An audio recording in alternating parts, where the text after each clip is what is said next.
로마서 2장 6절로부터 11절 말씀.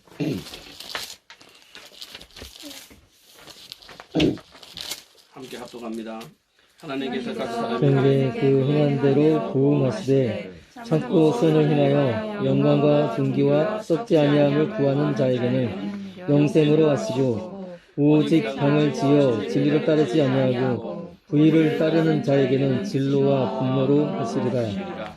악을 행하는 각 사람의 병에는 환난과 공고가 있으리니 먼저는 유대인에게요 그리고 헬레인에게며 선을 행하는 사람에게는 영광과 존귀와 평강이 있으리니 먼저는 유대인에게요 그리고 헬라인에게라. 이는 하나님께서 외모로 사람을 취하지 아니하심이라. 아멘. 오늘 로마서 2장 6절로부터 11절 말씀을 통해서 믿음의 신실함이라는 제목으로 우리 함께 말씀을 나눕니다. 추석 연휴 잘 보내시고 또 건강한 모습으로 여러분을 뵙게 되어서 하나님께 감사와 영광과 찬양을 올려드립니다. 믿음은 하나님의 선물입니다. 그 선물을 받은 사람은 감사하며 삶의 행동으로 나타내야 됨을 우리는 알아야 됩니다.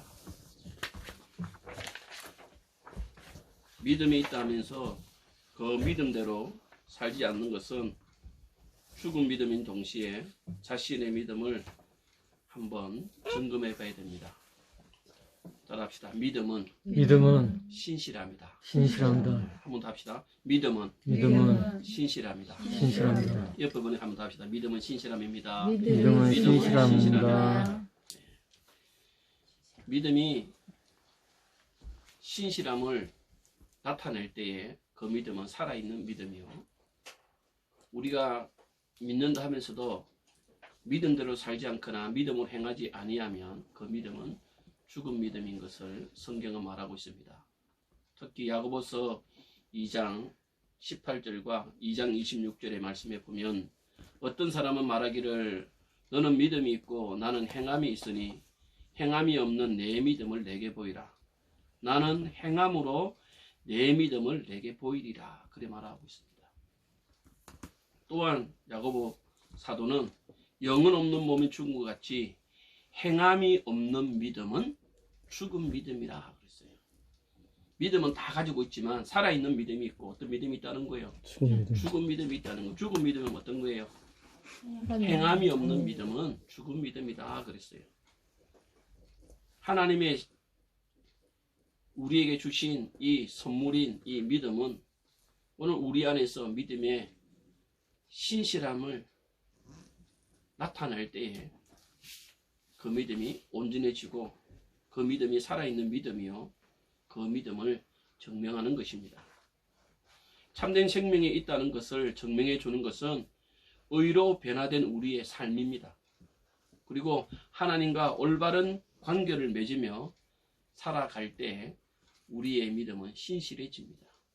우리가 예수 그리스도를 믿음으로 우리가 새로운 직분을 갖게 되고 또 새 생명을 갖게 되어지면 우리는 새로운 삶의 시작이 되어집니다. 새로운 삶으로 시작되어진 우리의 삶은 하나님과 올바른 관계를 지속적으로 맺음을 통하여서 어떻게 됩니까? 아름다워지고 그 믿음의 열매를 맺으며 살아갈 수 있음을 우리는 잊지 말아야 됩니다. 믿음이 신실한 자는 어떤 삶을 사는가? 첫 번째, 믿음이 신실한 자는 참고 선을 행합니다. 오늘 말씀 7절 상반전에 보면 참고 선을 행하여 되어 있습니다. 참고 선을 행하여. 하나님으로부터 은혜를 입은 자들은 참고 선을 행한다는 겁니다. 여기서 참고 선을 행한다는 말은 선을 행하며 경건하게 사는 것이 지속적인 삶의 양식이 된다는 겁니다. 앞에 우리 보면 선을 행하는데 어떻게 행한다고 그랬습니까? 참고 그랬습니다. 선을 행하는데 참고다는 이 말의 의미에서는 뭡니까? 우리가 하나님으로부터 은혜를 입고 또한 우리가 선을 행하면서 경건하게 사는 것이 이례적인 것이 아니라는 거예요. 뭡니까? 지속적인 삶을 말합니다. 한 번이 아니에요. 꾸준히 어떤 상황에서도 또 내가 원치 아니하는 어떤 일이 생겨서도 어떻게 하는 거예요? 지속적으로 선을 행하는 삶. 한 번 잘하기도 어려울 때도 있습니다만 우리 한두 번은 잘할 수 있습니다. 한두 번은 내가 작정하고 할 수는 있어요. 그런데 내가 원치 아니하는 어떤 환경이나 어떤 일이 주어지실 그때에도 여전히 내가 지속적으로 선을 행한다는 것, 이건 참으로 귀한 겁니다. 오늘 믿음의 신실한 사람의 첫 번째 특징이 뭐예요? 지속적인 삶의 양식인 참고 선을 계속적으로 행하는 삶을 오늘 바울은 로마서를 통해서 우리에게 말합니다. 두 번째로 믿음이 신실한 자는 영광과 존귀와 섞지 아니하는 것을 구하는 사람입니다. 오늘 7절 하반절에 보면 영광과 존귀와 섞지 아니하는 것을 구한다 그랬어요. 영광과 존귀와 섞지 아니하는 것을 구하는 것은 하나님과 함께하면서 오는 특징들입니다. 하나님과 올바른 관계를 맺고 있는 사람은 자신을 위해서 선한 행위를 하지 아니하고 하나님의 성품을 담기 위하여 뭐 한다는 거요? 선을 행합니다. 자, 우리가 선을 행한데 보세요 여러분. 선을 행할 때도 그 선을 행하는 목적이 다 다릅니다. 아이들은 내가 엄마 말 잘 들으면 엄마가 뭐 준다 했는데 사탕 준다 했는데 돈 1,000원 준다 그랬는데 엄마가 저녁에 맛있는 거 해준대. 그래서 뭐 하기 위해서? 네, 칭찬받고 자기가 원하는 것을 얻기 위해서 선을 행할 수도 있어요. 직장인들 같으면 상사들에게 인정받기 위해서 선을 행할 수 있어요. 근데 오늘 여기서 선을 행할 때에 영광과 존귀와 섞지 아니하는 것을 구한다, 이 말의 의미는 뭐냐? 선을 행하되 자신을 위하여 선을 행하는 것이 아니라 하나님의 성품을 담기 위해서 선을 행하는 것. 이 수준이 조금 달라요. 뭐 하기 위해서요? 하나님의 성품을 담기 위해서 선을 행하는 것. 그 주체가 행하는 주체는 자기지만 목표는 어디에 두고 있어요? 하나님께 두고 있어요. 그 하나님의 성품을 담기 위해서 그렇게 하는 그리스도인. 우리는 영광과 존귀와 영혼을 누리도록 하나님이 우리를 창조하셨습니다. 그렇기 때문에 이것을 추구하는 것은 우리 모든 그리스도인들에게 꼭 필요한 것임을 우리는 알아야 됩니다. 우리는 하나님 안에서 그것을 구해야 하고 나아가 그분의 형상대로 새롭게 되어야 합니다. 하나님을 아는 데 대해서 우리가 그치지 아니하고 하나님의 아는 것을 구하고 또한 그 구하는 자에게는 오늘 하나님께서 우리에게 영생을 주신다고 그랬습니다.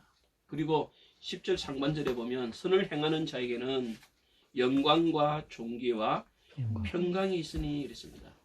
영광과 존귀뿐만 아니라 뭡니까? 샬롬, 우리 마음에 평강을 주신다고 오늘 우리에게 말씀해 주고 있습니다.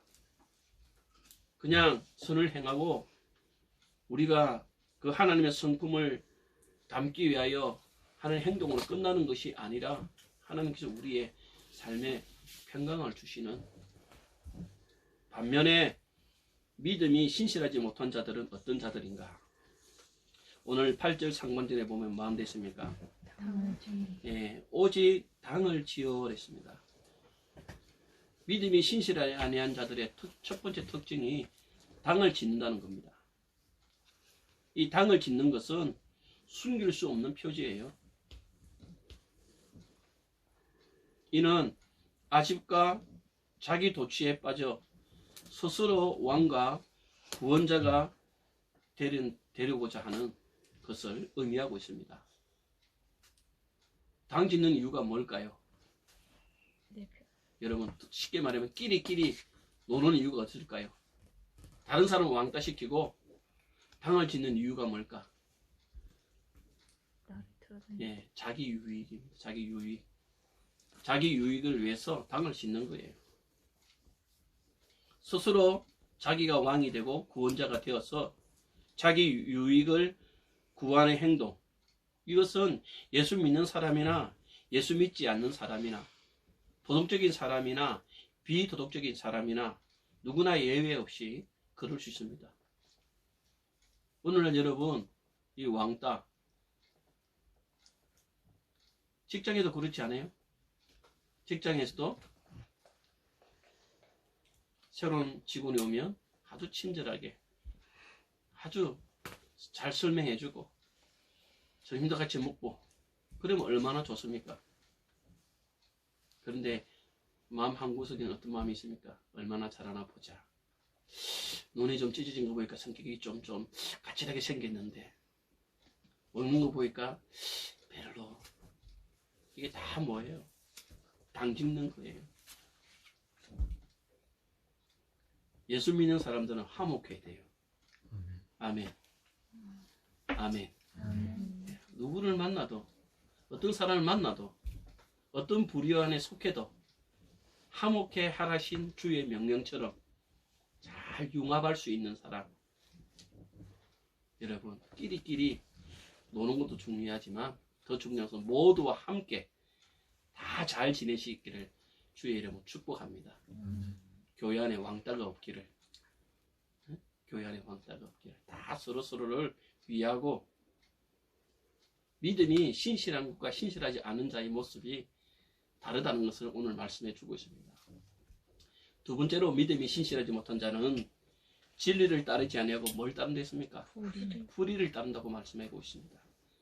8절 하반절에 보면 진리를 따르지 아니하고 불의를 따른다 그랬습니다.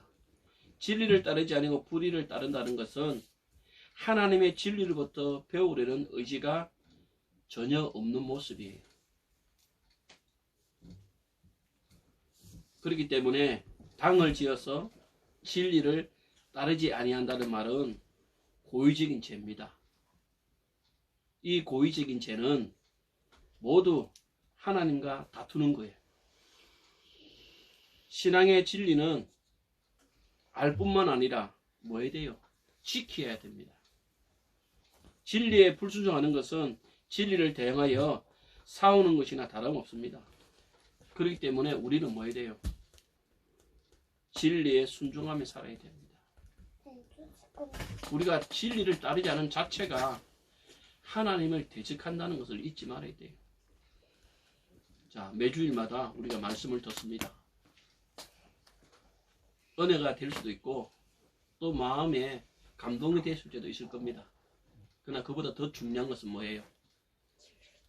은혜가 되고 감동이 되고 하나님께서 내게 베푸르신 그 진리가 깨달아지면 그 진리대로 와야 돼요. 지키는 것이 중요합니다. 이게 믿음의 신실한 사람의 모습인 것을 말하고 있습니다. 진리를 따르지 않고 불의를 따르는 이유는 어디실까요? 자신의 아집과 생각하고는 전혀 다른 진리를 들으려 하지 않고 배울 수 있는 가능성이 있음에도 불구하고 배우려고 하지 아니하는 자기 아집과 자기 고집만 내세우는 사람은 진리를 따르지 않고 불의를 따르게 됩니다. 그렇기 때문에 우리가 예수 안에서 내려놓는 훈련을 해야 돼요. 너무 아집이 강하거나 자기 생각이 강하면 우리가 진리를 수용할 수도 없고 따를 수가 없음을 알아야 됩니다. 특별히 우리가 기독교인들, 종교적인 사람들, 보편적인 진리는 잘 따릅니다. 보편적인 진리는 잘 따라요. 그런데 우리에게 완전 무결한 어떤 것을 요구할 때는 어떻게 해요? 우리는 그 말씀을 무시할 때가 있습니다. 참 이게 오늘 우리에게 넌센스예요. 그냥 기본적인 어떤 진리들은 잘 따라요. 그리고 그렇게 살려고 노력합니다. 근데 하나님께서 내가 어떤 것을 우리에게 하나님께서 명령하실 때에 이것은 내가 과연 지킬 수 있을까? 그리고 하나님이 우리에게 완전한 것을 요구할 때 우리는 이것은 목사님만 하는 거야. 이것은 믿음이 좋은 사람만 하는 거야. 이것은 특정한 사람들만 하는 거야 하고 어떻게 해요? 슬쩍 그 말씀을 아웃사이드로 밀어냅니다. 이게 여러분 잊지 말아야 돼요. 진리를 따르지 아니하고 불의를 따른 자의 모습이라는 것을. 우리에게 아주 보편적인 말씀만 지키는 것이 아니라 좀 내게 부담이 가고 내게 유익이 되지 아니하고 어쩌면 이 진리를 따름으로 말미암아 내게 어려움이 오고 힘든 상황이 주어진다 할지라도 또 그렇게 될 것이라고 결론 지어지는 일이 있어도 말하는 거예요. 그 진리대로 행할 수 있는 저와 여러분 되기를 바랍니다.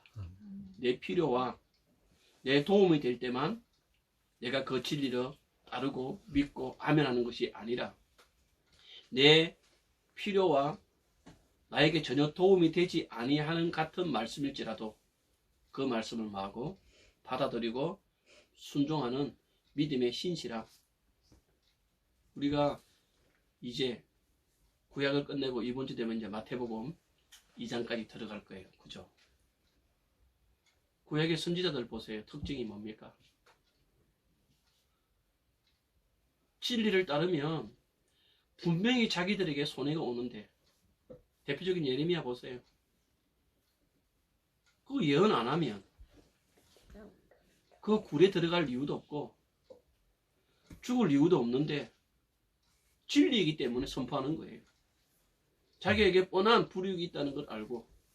바울 보세요. 내가 복음 전하러 가면 그게 분명한 어려움이 있다고 이미 성령께서 말씀해 주심에도 불구하고 바울이 뭐해요?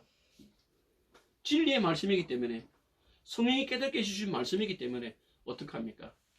가면 손해볼 줄 알면서 고난 당할 줄 알면서 뭐합니까? 가는 거예요. 이게 뭡니까? 믿음의 신실한 사람의 모습이에요. 오늘날 믿음의 신실한 사람이 필요한 시대입니다. 그러면 믿음의 신실함은 어디서부터 오는가? 11절 읽어봅시다. 11절. 이는 하나님께서 외모로 사람을 취하지 아니하시니라. 바꿔서 보면 무슨 말이에요? 외모로 취하지 아니한다면 무슨 말이에요? 마음이라는 거예요. 마음으로부터 온다는 거예요. 믿음의 신실함은 마음으로 시작됩니다. 우리가 행하는 모든 일은 생각으로 시작되고 그 생각의 결국이 뭐예요? 행동으로 나타납니다. 그런데 그 행동이 선해 보여도 생각이 엄중한 거 있습니다. 다른 사람을 위하는 것 하면서도 어떻게 해요? 실제로는 속여서 한몫 챙기고자 하는 이런 모든 생각들이 사단의 속임수요. 거짓에서부터 옵니다. 그래서 하나님은 사람을 외모로 보지 아니하고 뭘 본댔습니까? 그 중심을 보신다고 그랬어요. 따라합시다. 사람의 중심은 나와 하나님만 아신다. 이거예요. 다른 사람은 야, 이 사람 정말 나에게 이렇게 잘해줄 수 있을까? 야, 이런 세상에 이런 사람이 있을까? 이렇게 표현도 하고 너무 감사해서 식사 대접도 하고 그러는데 그렇게 한 사람은 식사를 대접받으면서 뭔 생각할까요? 내가 한 5-5번 하고 너가 얼마 있으면 적금 타니까 내가 그거 빌려달라면 내가 이렇게 잘해주는데 안 빌릴 수 없겠지. 그리고 이 대출 받거나 적금 타면 내가 뭐 해가지고 거짓말해서 그 돈을 가지고 날라야지. 자, 보세요. 대접받는 사람, 자기가 잘해주는 사람이 이런 생각을 가지고 있다 생각하면 어떻게 할까요? 밥 사줄까요? 안 사줄까요? 어떻게 돼요? 예, 머리는 안 잡던데 멱살을 잡든지 이런 사기꾼이냐고. 사기를 안 당하겠죠. 중요한 건 뭐예요? 어떤 마음으로 하느냐는 거예요. 어떤 마음으로. 그런데 그 마음은 누구면 안 돼요? 나와 하나님만 알아요. 우리가 여러분 교회를 섬기고 또 직장에서 일을 하고 또 부모와 자식 간의 관계를 갖고 사람들의 관계를 가질 때에 어떤 행동이 보여서 그 행동이 좋은 것도 중요하지만 더 중요한 것은 어떤 마음으로 하느냐는 거예요. 어떤 마음을 가지고 내가 예배에 임하는가? 내가 어떤 마음으로 헌금을 하는가? 내가 어떤 마음으로 주신 달란트를 가지고 교회를 섬기는가? 이것은 여러분과 하나님만 아시는 거예요. 그렇기 때문에 나는 여러분들이 보이는 것도 잘하는 것 중요하지만 더 여러분에게 부탁드리고 싶은 것은 뭐예요? 마음을 다해야 돼요. 뜻을 다해야 돼요. 힘을 다하여 주 너의 하나님을 사랑해라. 세마의 말씀이죠. 신명기 6장. 왜요? 주님은 말합니다. 마음이 있는 그곳에 내 보물도 있느니라 그랬어요. 중요한 것은 내가 어떤 마음을 가지고 지금 직장에서 일하는가? 오직 승진만 위해서 회사가 망하든 상관없이 내가 승진해가지고 스펙 쌓아가지고 더 좋은 곳으로 이직하기 위해서 그래 생각한다면 만약에 사장이 그 성실한 직원의 그 마음을 가지고 안다면 어떻게 될까요? 바로 퇴출이에요. 근데 그 마음을 몰라요. 칭찬합니다. 가정으로 승진시킵니다. 보너스도 줍니다. 문제는 뭡니까? 잘하는 것도 중요하지만 더 중요한 게 뭐예요? 이 매입니다. 이 매임. 마음이요, 마음. 신앙생활을 하면서도 복 받기 위해서 내가 이렇게 하면 하나님이 내게 복 주시겠지. 이렇게 하면 목사님이 칭찬하시겠지. 이렇게 하면 성도들이 나보고 믿음 좋다고 생각하겠지. 사람은 속일 수 있어요. 그러나 중요한 것은 여러분, 두 사람은 못 속여요. 자신과 하나님은 속일 수 없다는 거 잊지 말아야 돼요. 그래서 셈의 말씀을 말하고 있는 거예요. 마음을 다하고 뜻을 다하고 힘을 다하여, 이 마음을 다하고 뜻을 다하고 힘을 다하는 이 중심성, 이 중심. 사랑하는 여러분, 믿음의 신실함은 여러분의 마음의 중심으로부터 온다는 사실 우리는 기억할 수 있기를 주의 이름으로 축복합니다. 아멘. 마지막으로 믿음의 신실한 자에게 주시는 하나님의 복이 있습니다. 6절 말씀 다시 거슬러 봅니다. 6절 말씀 함께 읽습니다. 하나님께서 각 사람에게 그 행한 대로 보응하시되 하나님께서 각 사람에게 뭐한 대로 행한 대로 그 행한 대로 뭐 해주신다? 복을 보응한다는 말은 갚아주신다는 말이에요. 여러분이 행한 대로 갚아주신다는 거예요. 믿음을 지키기 위해서 고난과 어려움을 이기는 자에게 하나님이 보상해 주시는데, 선을 행하는 자에게는 오늘 7절 말씀에 영생을, 선을 행하는 자에게 10절 말씀에서는 영광과 존귀와 평강을 너에게 보상해 주신다는 거예요. 이 말은 뭡니까? 따라합시다. 나는 잊어버려도 하나님은 기억하고 있다. 기억하고 있다. 여러분이 하나님을 위하여 좋은 일을 했거든, 하나님을 보시기에 믿음 없는 행동을 했던, 여러분은 잊어버리실지도 누구는 잊지 아니한다는 거예요. 하나님. 보응하신다는 것은, 그 행한 대로 보응하신다는 것은 기억하니까 뭐 하는 거예요? 갚아주신다는 거예요. 잊지 말아야 돼요. 내가 잊어버렸다고 하나님이 잊어버린다고 생각하면 안 돼요. 내가 모른다고 하나님이 모른다고 착각하면 안 돼요. 여러분. 그대로 거두리라 그랬어요. 이어서 뭐라 이야기합니까? 자기의 육체를 위하여 심는 자는 육체로부터 썩을 것을 거두고 성령을 위하여 심는 자는 성령으로부터 영생을 거두리라 그랬어요. 그리고 바울은 말합니다. 우리가 선을 행하되 낙심하지 말지니 포기하지 아니하면 따라합시다. 때가 이르면 거두리라. 거두리라. 예. 낙심하지 말고 포기하지 마라. 이 말은 뭡니까? 내가 이렇게 하는데도 왜 사람들이 몰라주지? 내가 이렇게 하는데도 엄마는 내 마음을 모르지? 내가 이렇게 하는데도 우리 과장님은, 우리 사장님은 나를 모르지? 내가 이렇게 열심히 어려운 가운데도 교회를 섬기는데 목사님은 나를 모르지? 몰라주니까 어떻게 해요? 답답하죠. 낙심이 되죠. 포기하고 싶죠. 근데 바울이 말합니다. 낙심하지 말고 포기하지 말아라. 때가 이르면 너가 한 그것이 다 뭐한답니까? 이루리라. 이 말은 뭡니까? 보상받는다는 사실을 잊지 말아야 됩니다. 사랑하는 여러분, 여러분이 어떻게 심든지 간에 믿음 가운데 하나님은 여러분이 심은 그대로 여러분이 인생의 항원에 가서 그 하나님이 언제 어떻게 여러분의 인생을 갚아줄지 모릅니다. 인생은 여러분 많이 살아보지 않았어요. 제가 만으로 올해 제가 58이에요. 58년을 살아오면서 제가 느낀 게 하나 있어요. 따라합시다. 사람은 나이 들수록 삶이 복되어야 된다. 여러분 이건 정말 중요해요. 나이 들수록 건강해야 되고요. 나이 들수록 경제적인 것이 뒷받침되어야 되고요. 나이 들수록 삶이 여러분 좋아야 그게 진짜예요.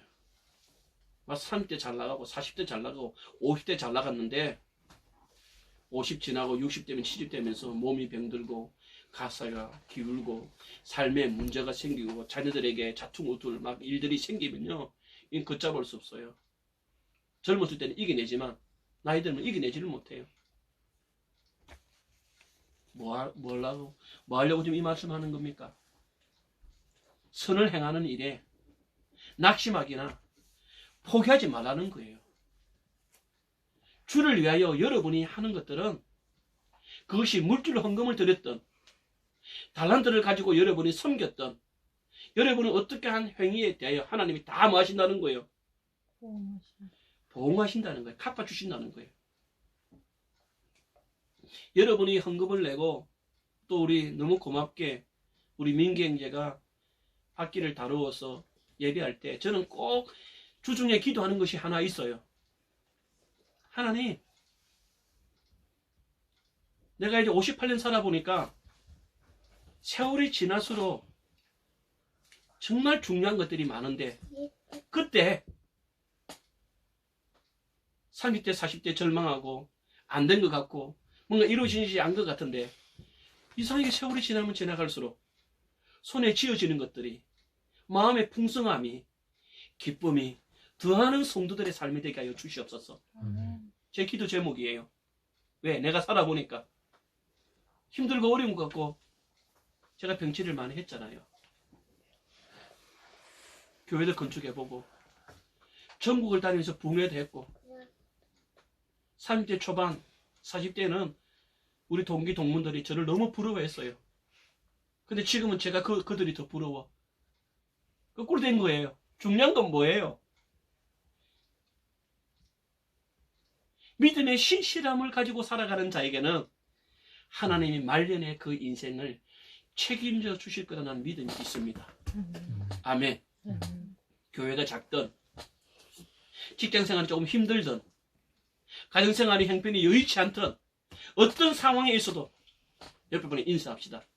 믿음은 변하면 안 됩니다. 변하면 안 됩니다. 예. 왜요?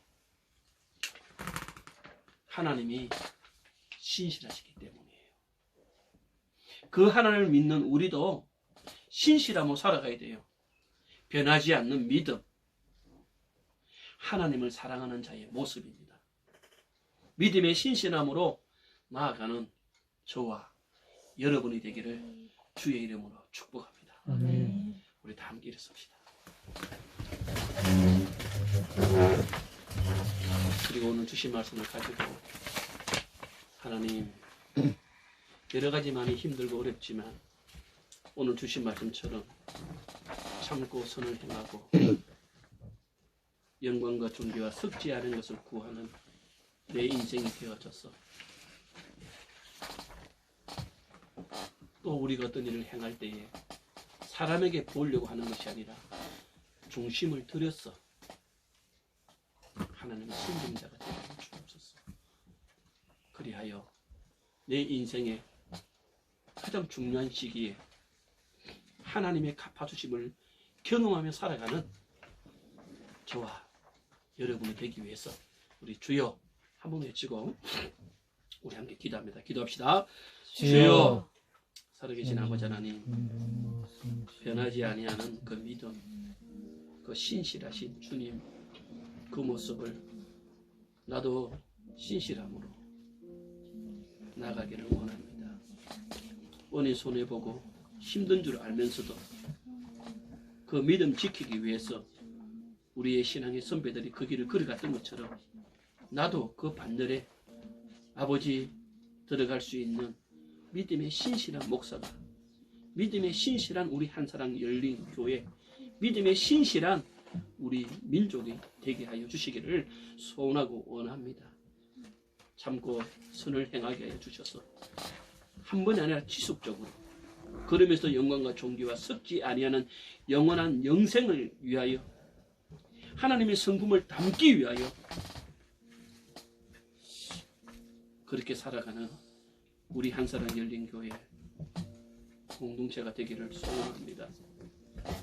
때가 이르면 하나님께서 갚아주신다고 약속하신 그 말씀 믿고 끝까지 믿음의 신실함으로 나아가는 우리 모두 되게 하여 주옵소서. 귀하신 예수님의 이름으로 축복하며 기도드립니다. 아멘.